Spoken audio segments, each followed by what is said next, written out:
I would like to touch briefly on a subject that I think you'll find most amazing, that I write about in the introductory section titled The Bonus Level in the Messianic Aleph Tav Scriptures. And I introduce you to the Aleph Tav in relation with other single Hebrew letters as a prefix. This is where the message begins to get even more interesting, and it's why I encourage everyone who is purchasing the Messianic Aleph Tav Scriptures to read the introduction first, so that they can better understand and appreciate their Matt's Study Bible once they have received it. Now, this is truly amazing, because the association of other Hebrew letters as a prefix of the Aleph Tav character symbol only serves to substantiate the validity that the Aleph Tav symbol represents Yeshua in relationship with the Yahed.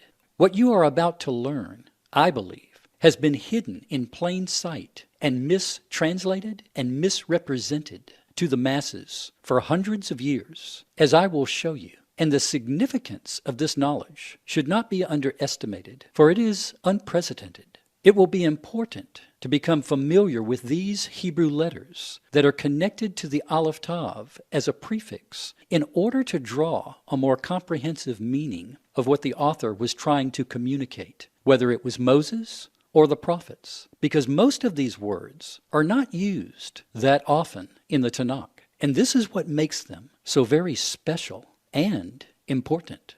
We have already covered the importance of the Vav Aleph Tav word in an earlier video, so let's talk about the Zayin Aleph Tav Hebrew word. And bear in mind that there are many Hebrew words that just don't have an equivalent in the English language to be translated into. And the Zayin Aleph Tav, I believe, is just such a word.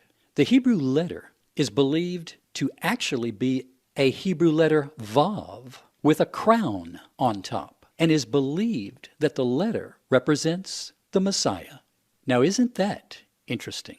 The sages reasoned this from the combining of the meaning of the two letters. The Vav is symbolic of a man, and the meaning of the Zayin is a weapon, such as a sword. Thus, Yeshua, our Messiah, is then crowned as King of Kings, who is the Word made flesh, which is sharper than any two-edged sword. So it is a very special letter indeed. And when the Zayin is combined with the Aleph Tav, it becomes even more special. For the word is used 251 times in the Tanakh in some very interesting places, as I will show you. And they are all placed in the Messianic Aleph Tav Scriptures. The seventh letter in the Aleph Bet, the original Hebrew letter Zayin, as I said, was believed to represent a weapon, which means to cut, or to cut up, or cut off. And when you see where the Zayin Aleph Tav word is placed in Scripture, you'll realize immediately how dynamic this word truly is, because it is used in regard to the Yahed doing some serious cutting, either to bring a blessing or to bring a curse. Pronounced Zoath in Hebrew.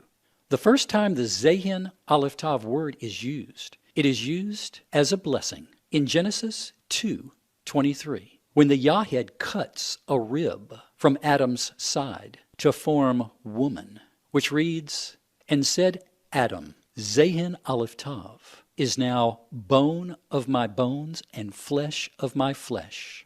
Lamed Zayin Aleph Tav will be called woman, because out of man was taken Zayin Aleph Tav."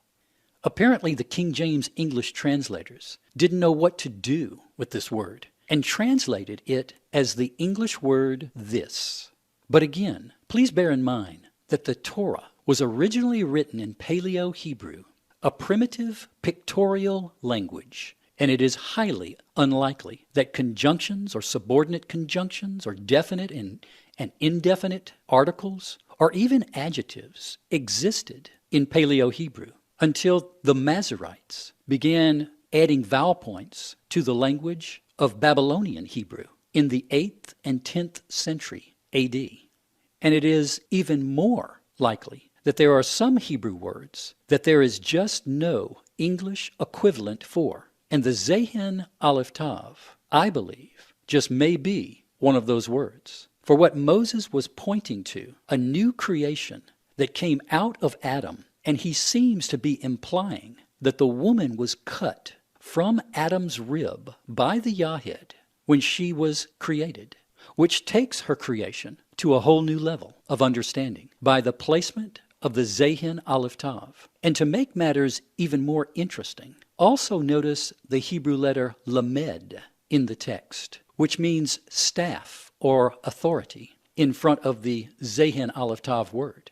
Could this word be implying when the woman was created, she was also given equal authority as Adam when she was Zayin Aleph Tav, or cut from Adam by the Aleph Tav? Consequently, the meaning Moses was trying to portray in Paleo-Hebrew from where woman had been created must have been far more meaningful in the mind of Moses than the English translation indicates as the word this. Bear in mind that the translators also translate other Hebrew words as this.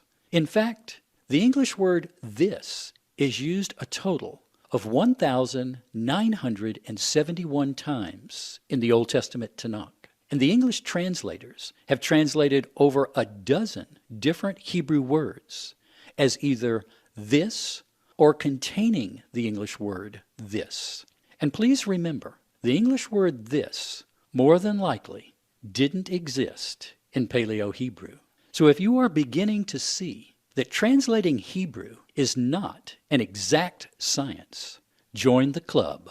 But that is what makes this language so fascinating, because there is still so much to be learned from the language the Almighty used to speak creation into existence. This is why Jewish rabbis gather in schools in Israel and study Hebrew constantly, because they are still trying to figure out hidden truth.